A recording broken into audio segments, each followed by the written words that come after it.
I'm Kathryn Buxton, and since discovering the joy of meditation in my late 30s, I've been on a journey of self-discovery that has introduced me to some fascinating ideas. Join me as I take a deeper dive into the areas of our well-being that we just don't give enough attention to. Would our lives really be any better if we took our well-being seriously? Each week I'll be joined by a well-being specialist to unpick the value of sleep, nutrition, kindness and so much more. This is Things You Should Care About podcast in association with Isbourne.org.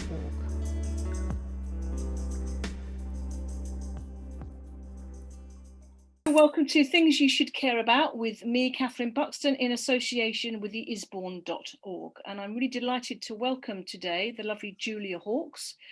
Julia was born in the Cotswolds, and after living in many different parts of the country and the world, she returned to her roots in 2001. She has a background in education, especially early years, but in 2018, she retrained as a professional celebrant, presiding over weddings and funerals. So very warm welcome to you, Julia. Lovely to see you. Thank you, Kathryn. It's really nice to be with you.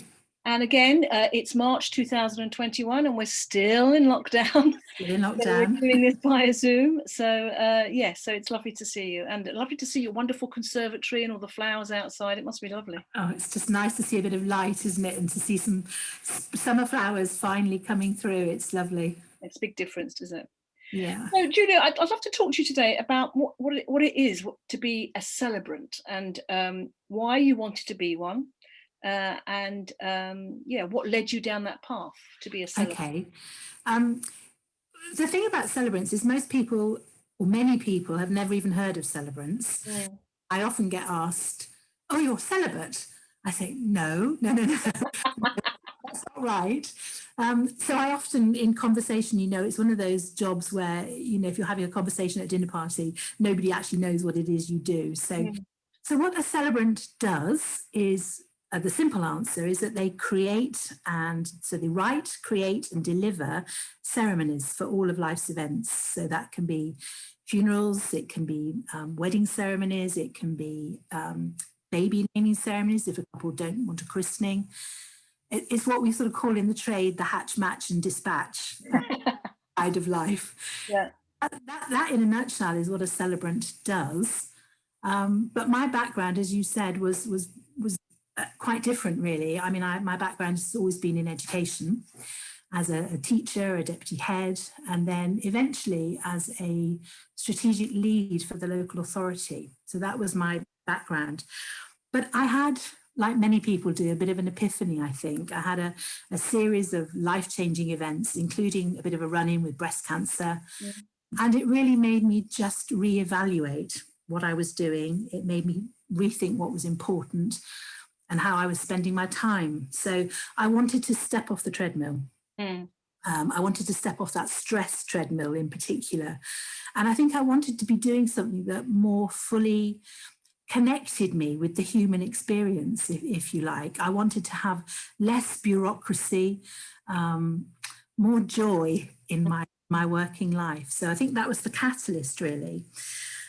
I don't remember when and where I first became aware of the celebrant role. I know that I went to at least 2 or 3 funerals where I was really disappointed by the delivery and the content of what I heard. My own mother-in-law's funeral, there was, throughout the whole ceremony, she was referred to with the wrong name. Oh, no. I remember sitting there thinking, I could have done this so much better myself. I don't think at that point I really knew about the celebrant role. When I researched it really fully, I think I realised pretty quickly that the skill set I had was a really good match. So all those skills from a career in education and training and delivery, it's a great skill match for being a celebrant. So I looked into lots of different celebrant training courses. There are so many celebrant training courses. They pop up, 1 week and they disappear the next. And I think because of my background in education, it was important to me to go with somebody that was really recognised and reputable. And I ended up going with an organisation called, can I say who it was? Yes, please do. Yes, fine. Yes. Fellowship of Independent Celebrants, so FOIC as they're fondly referred to. And they were one of the first training organisations to actually deliver a recognised UK diploma. That was important. I wanted to have that sort of recognised qualification behind me as I moved into a new field. So that's what I did. I trained with them and I haven't looked back. It's haven't looked back since. Yeah, just been one of the best, if not one of the best moves I've ever made certainly in my working career. So, and I completely resonate with you about, you know, being in education and getting sucked into the enormous amount of bureaucracy that there is. And it becomes very disheartening, and as you say, becomes extraordinarily stressful.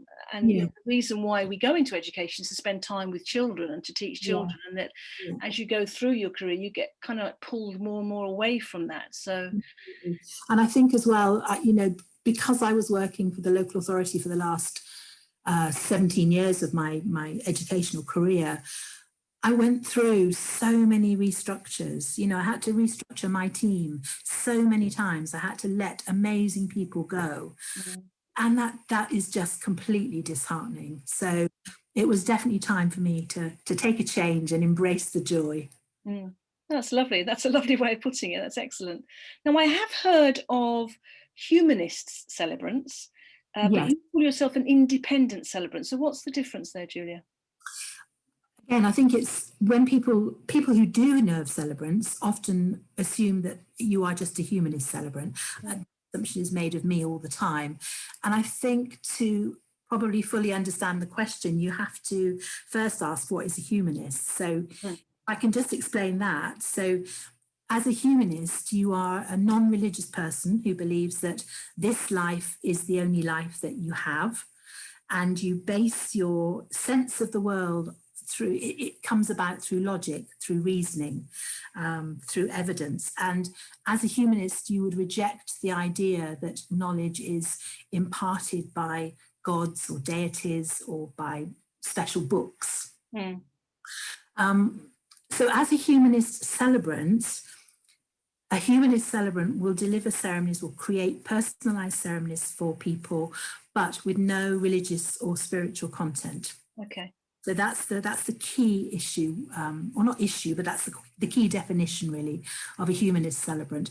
And they may allow a hymn, but they definitely wouldn't include any spiritual readings or prayers or blessings or anything like that. So the other side of the coin is the independent celebrant. So that's me. And I will include whatever the couple, whatever the family want in their ceremony. So if they want to have religious or spiritual content, that's absolutely fine.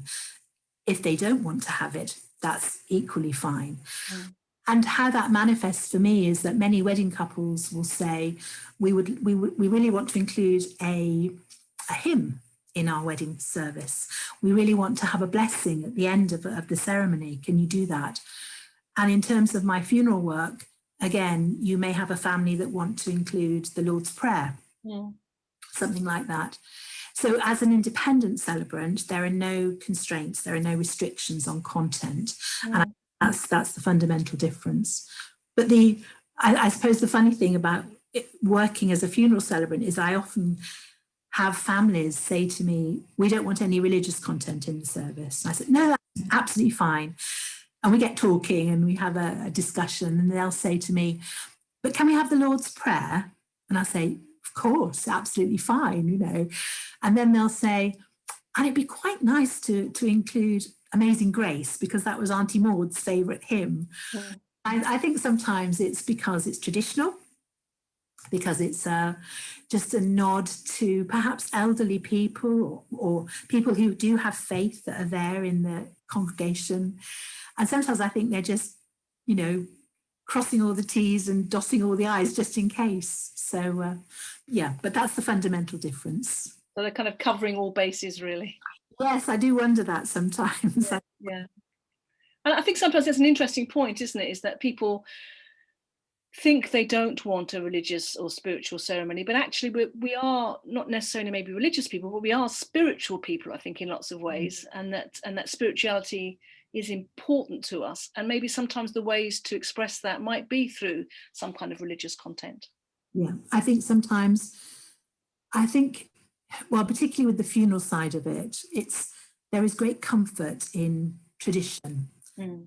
Sometimes it becomes a default mode for people when they're in that position, and they may not understand why. They may not fully identify as being a religious person or a spiritual person, but somehow there's some comfort there that people take. Mm. Yeah, and that's fair enough, isn't it? That's absolutely. Yeah, definitely. So is a celebrant wedding legally recognised in this country? In the UK, it's not. Oh.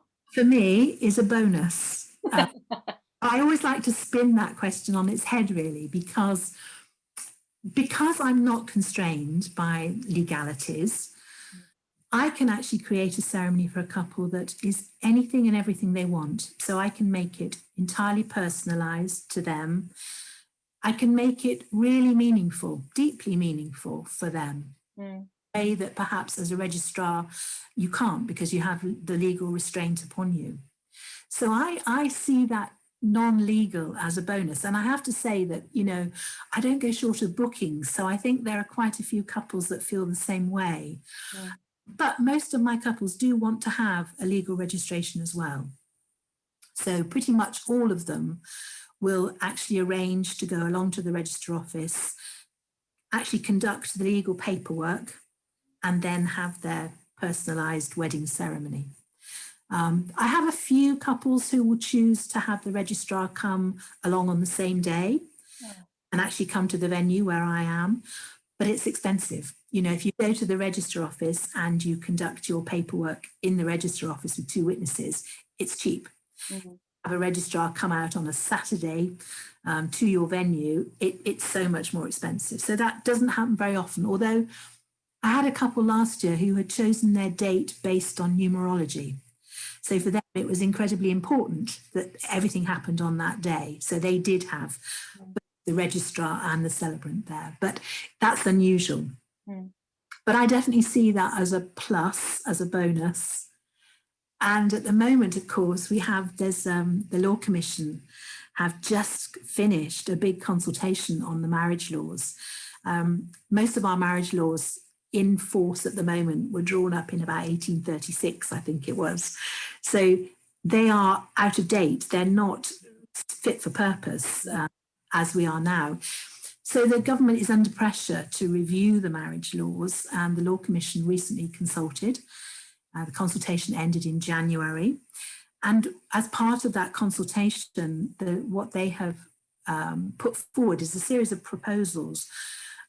And they're not telling the government what to do, but they are telling the government, if you decide to review the marriage laws, these are things that we would make it work better.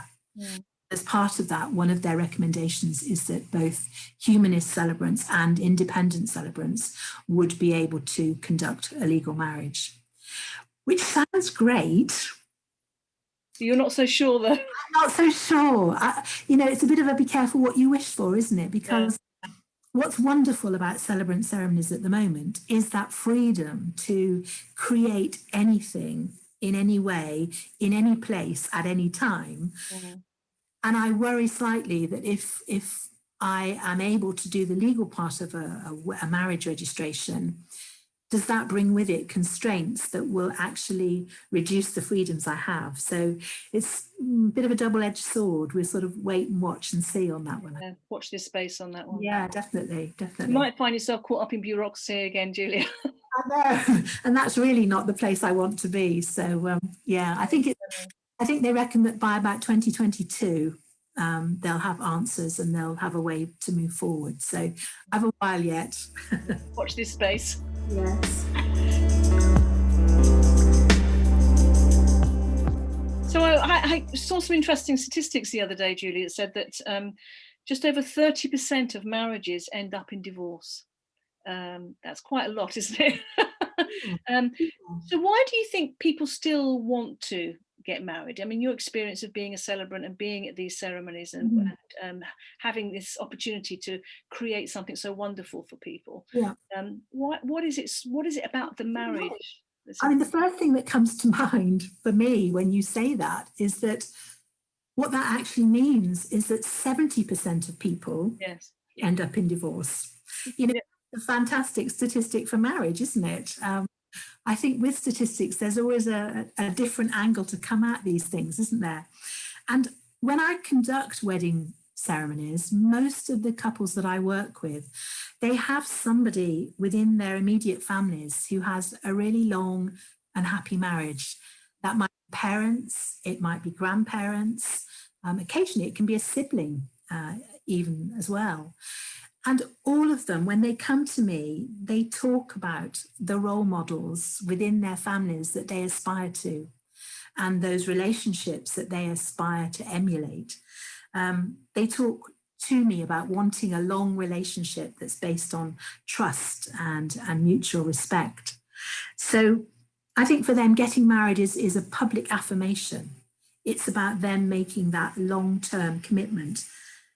And that's important for those who choose to get married. That's 70% for whom it does work. So now I'm a wedding celebrant. I meet couples who want to get married. So I might be looking at it through rose-tinted wedding glasses. But, you know, I think that notion of the long-term commitment and standing up there and making that commitment in front of your loved ones is still hugely important for people.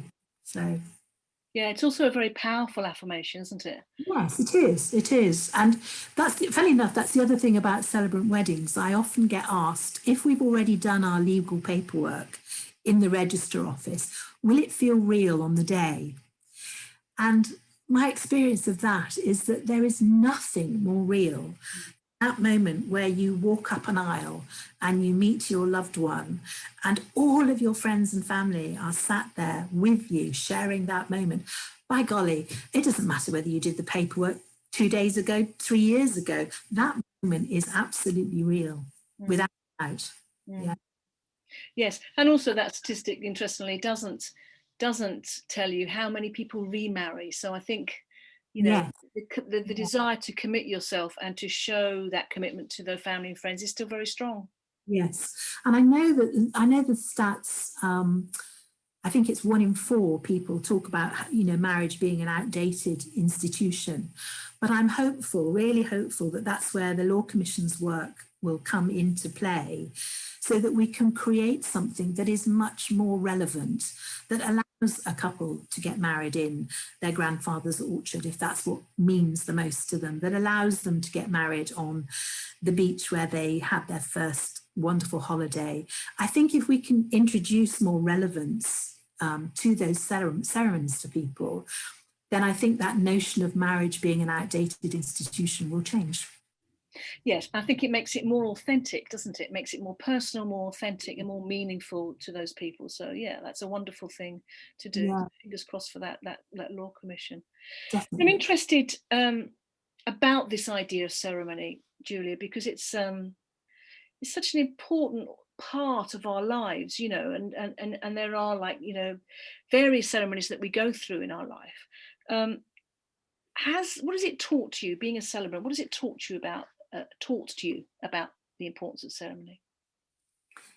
Well, I think if we think about ceremony from a historical perspective, I mean, ceremony has been as around as long as we have. You know, if you look back to cave paintings, you know, from the 10,000 years ago, you know, we see pictures of groups of people who will be performing fertility dances around the fire or taking part in spiritual ceremonies praising the hunt. So I don't think it matters which religion or culture or ethnicity you belong to. Every group through history has had their traditions, their rituals, and their ceremonies. And I think that what ceremony is, for me, is a constant in a changing world. I think it grounds us. I think that it creates, or we create through ceremony, a structure in our lives that gives it permanence and meaning. So I think that's what ceremony does. Yeah, and as you say, it's been around for centuries, hasn't it? So yeah, absolutely. And it's lovely to hear that the kind of work that you do, you know, takes traditional ceremony but makes it a more personal personal event for the people that are involved. I mean, a lot of the couples that I work with, they want to have something more than just a traditional wedding ceremony. They want the traditions, but they want to add something to that as well. So I very often get couples who will say to me, are there any sort of old, ancient traditions that we can draw upon? Is there anything different we can add? So I end up doing things like hand fasting, old Celtic tradition. I end up doing things like there's an ancient Scottish, again, Celtic tradition of the oathing stone. So the idea is that the couple will hold a stone in their hands, and most couples these days have an oathing stone that is engraved with their initials or their wedding date, or it may be a beautiful pebble from their favourite beach. But the idea is that the tradition was that an oath given or taken near water or near stone was literally set in stone. So there was a permanence to it. And so many of my couples love the idea of having an oathing stone when they're doing their vows. There's things like the Scottish loving cup, the two-handled quake, as it's called. And of course, that comes from way back, Celtic clans and tribes days. If you were a tribesman, a clansman who was prepared to hold a loving cup, well, it wasn't called a loving cup in those days, but if you were prepared to hold a quake with two hands, you couldn't draw your sword. So you're demonstrating a level of trust. And of course, it's things like that we then can incorporate into a wedding ceremony. We can use some of those old traditions and just give them a 21st century spin, if you like. But drawing on those meaningful and ancient traditions to do that. Yeah, I looked at your website and I saw a couple of interesting ones you do. What's breaking the glass? Well, breaking the glass is actually it's a Jewish wedding ceremony. So the glass was literally wrapped in a tea towel or a cloth, and at the end of the wedding ceremony, the glass is broken as a sign. Well, it's just a symbol of the ceremony being complete and finished. But I think we have to be a little bit careful. I'm always very aware of cultural appropriation. And people have talked to me recently about jumping the broom. Jumping the broom is something that has been around in wedding ceremonies for a very long time. And of course, what many people know about that is that it was part of the African tradition. So people are a little bit more sensitive about cultural appropriation these days. However, there is also a really strong tradition of jumping the broom in Welsh tradition and in Romany tradition. So I think you just be sensitive and be careful and make sure that what you're doing is appropriate. With any of those little ceremonies, what you don't want is for it to become a bit of a pick and mix. Yeah. Oh, I'll have a bit of hand fasting, and I'll have a Scottish loving cup, and I'll have a jumping the broom. It has to be meaningful, and I guess that's the skill of a celebrant, to be able to weave in those unique elements and write the words that give it a context. I was also thinking about, how does ceremony link to our rites of passage in our lives? Yeah, well, I mentioned, didn't I, hatch, match and dispatch, which is a great phrase. I mean, that's the three really big rites of passage for us in life, obviously birth, death and marriage. And again, every culture, every tradition honours those milestones and has particular rituals and ceremonies that they deliver. But I think it goes beyond the big transitions, because we all create rituals and ceremony for much more low-key things, for birthdays, for graduations, for retirement even. And we also create our own unique family rituals. So there may be that thing that you always do when you go to grandma's house. Yeah. Or that meal you always have on a Thursday, or the first thing you do when you arrive at your favourite holiday destination. Create ritual. It's what we do. And I think that's because there's great familiarity and great security in familiar. So there's great security in the familiar, isn't there? And in the constant. And ceremony and ritual is how we mark not just the passing of time, but how we mark new periods of time. It's what we do at the start of something new. So it's the retirement dinner we have and the speeches before we embark on the next stage. And I think that's what ceremony and ritual does. I think it's how we celebrate, it's how we commiserate, but it's how we create memories. Yeah, and it's also about honouring those transition periods, isn't it? Yes. Transition from one type of life to another type of life, for example, if you're retiring, or to new life as it comes. It's about honouring that. And again, that whole thing that you said before, which I was really struck by, is the fact that you have people there, friends and family, to witness that, and to honour it. I think that's so important. That's right. And what I didn't include in that list was, coming of age, 18, 21, all those sort of milestones.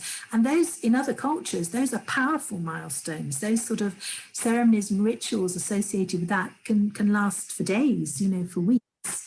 Yeah. So I think in the West, we have a diluted version of that, but there is still something within us that feels we need to mark those milestones. And I think it's about that security, that the constant nature of our lives, that we mark it out by all those ceremonies and rituals. And at the moment, I'm talking to you as we're coming to hopefully the beginning of the end of the lockdown that we've been going through. Wouldn't that be nice? And the world has been changing utterly, and we know we're living in a world or a time of great uncertainty. Yeah. So do you feel that ceremony, rituals become less important now or more important during this time? Have you noticed any? I think that they are more important because, again, I think it's about the familiarity. I think it's about sense of community and connection. And right now and over the last 12 months, I mean, the one thing that people have had to deal with is all the constraints placed upon them. So they haven't been able to participate in all the traditional rituals and the ceremonies that they normally do. So birthday parties, weddings, christenings, everything's been put on hold. And at the height of the pandemic, of course, that had massive impact on funerals, where people could not even attend funerals. And that's been really, really difficult for many, many families. And I think that's because their sense of community and their sense of connection has been lost. And the comfort that comes with those rituals and routines has been lost. So I think as we've moved through this period, what we've done is we've seen people come up with a host of new rituals to try and maintain that broader sense of human connection. So in Italy, we've had all the people out on their balconies clapping. We've had the policemen in Spain singing and dancing for people. And here we've had our, clap for the NHS on a Thursday. And I think all of those things are about creating rituals in a time of uncertainty to actually give a better sense of stability and connection. We can't cope with it. We find it really difficult to be without all those regular routine things that we've come to expect in life. And so we craft whatever we can out of it. Yeah, and it's our need for connectivity is just so important to us. And I think one of the great things that's probably going to come out of this campaign is the mental health issues that have come out around that, actually, not so much the physical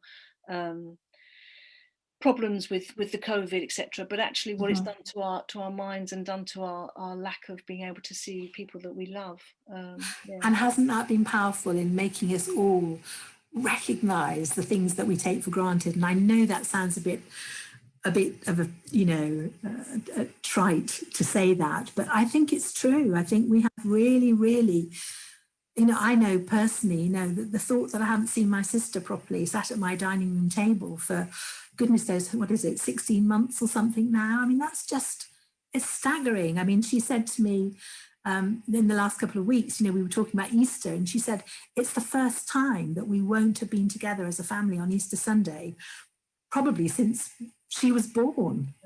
It's Yeah, they are significant things, and I think they've really had impact, and I think they've perhaps, and I hope, made us really appreciate those people and those relationships and connections even more. So I was wondering, you know, you have this wonderful opportunity to be at joyful events, at sad events, but these wonderful ceremonies that you're conducting for people, and you're there to see people when they are at their happiest and perhaps at their saddest, for example, at a funeral. So what has your role given you and your insights into the nature of love and grief? Just a quick question. Okay. Well, the first thing I would say is that people often make the distinction, as you just did, you know, that, you know, weddings are all about love and joy, and funerals are about grief and sadness. And I think one of the things I realized really quickly is there is so much love and joy at funerals, and they are so rewarding because of that. You know, those connections that I make with families are for a very short period of time, really, and they're very intense relationships while they last. But they are immensely satisfying because of, in most cases, the love and joy that is also evident and is part of those funeral ceremonies. So love, what have I learned about love? Well, I've done so many weddings for so many different couples. And I think the one thing I have learned is that love is love, that it transcends gender, sexuality, age, race. It's just love. And if you're lucky enough to find somebody who loves you just as you are, that, you know, you have that unconditional love from them, whether that's your mum, your partner, your sister, your dog, whoever it is, that is the most amazing gift. And it is so immensely satisfying and immensely sustaining, which I think links back to what we were just saying about why this period has been so difficult, because all of those relationships with those people that we love have been curtailed in some way. So, yeah, I guess it's that love transcends everything. And then grief. Good grief. What have I learned about grief? There is no one way to grieve. And I think that's so important for people to recognize. Everyone's grief is different. And there is no right or wrong way to feel, whether that's after somebody's died or at a funeral. I get asked so often by people, should I be feeling like this? Is it normal to be feeling like this? And I always try, if I can, to involve something within the funerals I deliver about the variation in what grief looks like, because I want people to feel comfortable with what it is they're experiencing, feel comfortable that that's okay. So I always try and include that. And I think that popular culture got just a little bit fixated on the Kubler-Ross grief model, the 5 stages of grief, you know, this neat, linear process through which you work, and then you get to the end of it and you're fine. And grief isn't like that, is it? It's not neat, it's messy, and one side doesn't fit all. And I think the most useful thing I learned about that model recently is that it was originally devised as a model for people who were terminally ill and were obviously dying. So the model was about dying.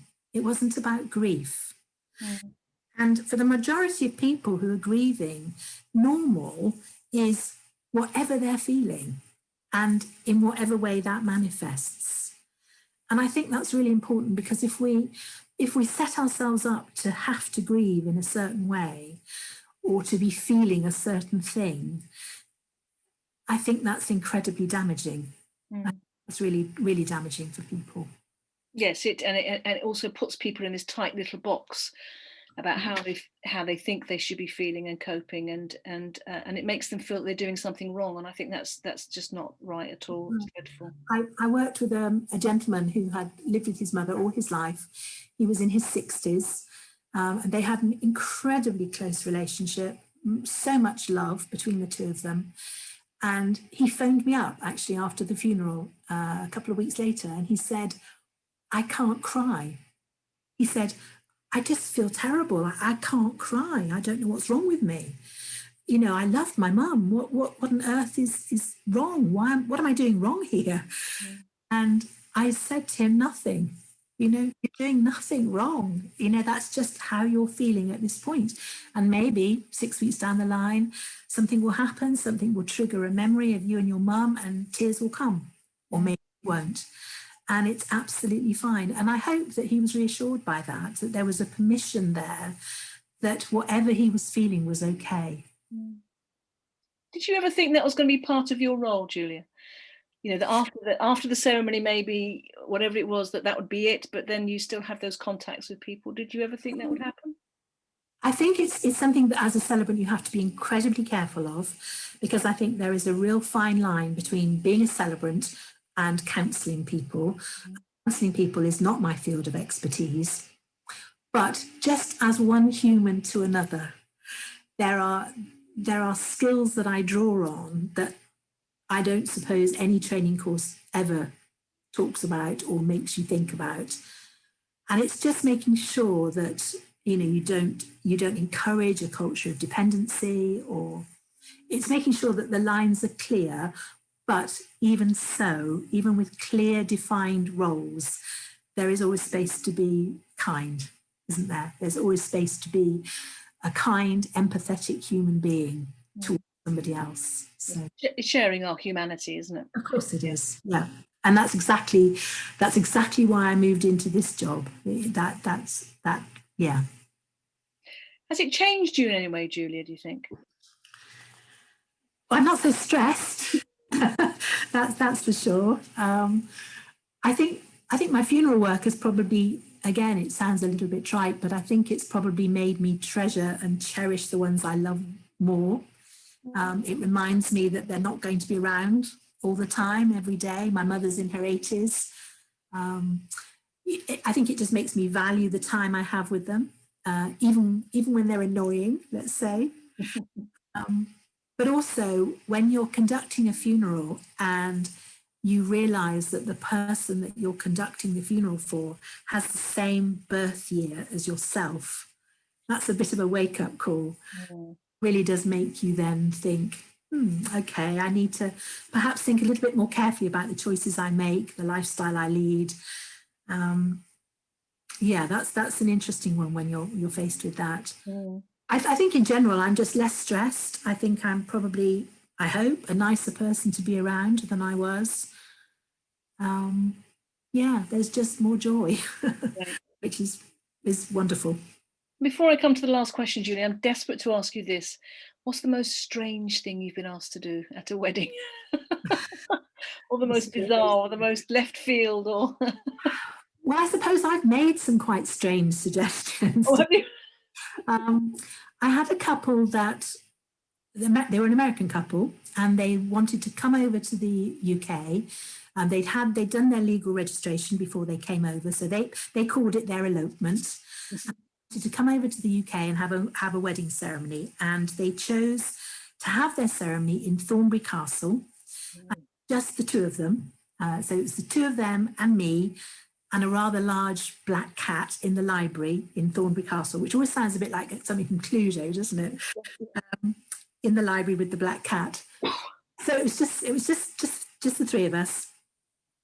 And because we were in a castle, and because they were absolutely fascinated by the whole history side of things, I suggested to them that they might like to have a sword and chalice ceremony. So again, a really, really ancient ceremony, and actually quite, I have to say, quite phallic in its original context.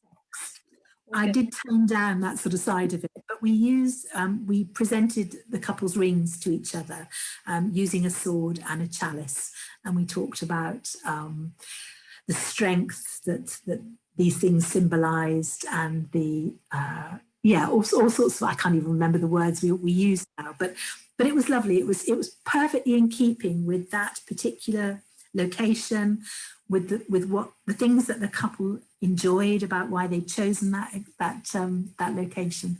So yeah, that was pretty unusual. But as a celebrant, I remember on my original training course being told always say yes and then work out how you can do it afterwards.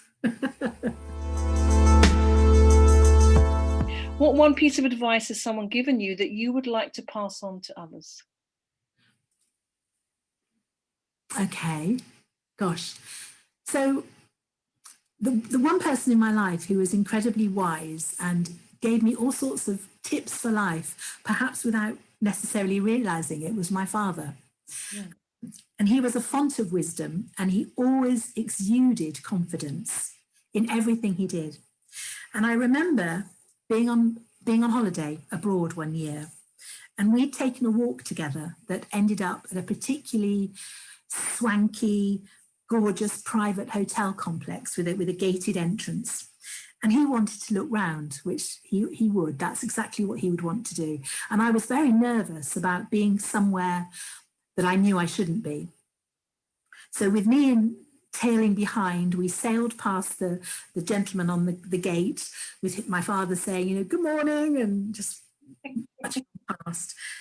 And we took tea overlooking the sea on a terrace.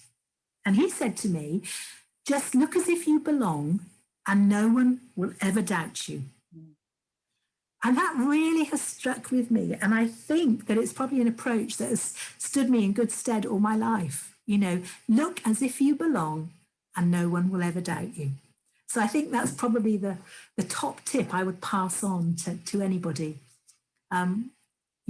What do they say? Fake it to make it, I guess. Yes, they do, yes. And don't worry about the imposter syndrome. Exactly. So I mean, that it's funny, isn't it, how some of these things from your many years ago, your youth, stick with you. But I that's something that's always stayed in my mind. And I think it's a useful strategy. Yeah, wonderful. And it's obviously helped you very much, Julia, to feel. I hope so. Is there anything else that we haven't covered that you'd like to talk about? I don't think so. I think we've really delved into the world of celebrancy and the joy of being a celebrant. I suppose the one thing I would say is that I think in the last 12 months, couples have suddenly discovered celebrants.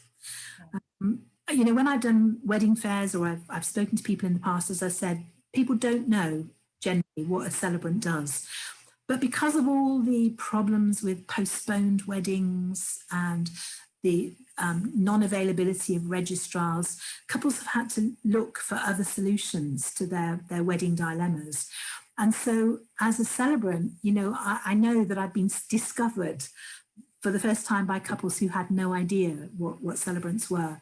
And I think that's just a wonderful thing, because at the end of the day, it's about couples having choice. If you don't know what the options are, how can you choose them? So I'm delighted that in a funny sort of way that all the complexities of the pandemic postponements have actually introduced celebrants and the world of celebrants to a whole new audience of couples, if you like. Yeah. And I can't wait to get back to doing weddings this summer. I've got some couples that are on their 4th postponement. So I keep sending them cards on their would have been wedding day. They've got a collection of these cards now. So I guess it's a good time to be a celebrant. Yeah. And I'm so glad that it's given you back the joy that you were missing from your previous, time in education. It must be a wonderful thing to do. Yeah, well done. Thank you, Kathryn. Thanks, Julie. It's been lovely.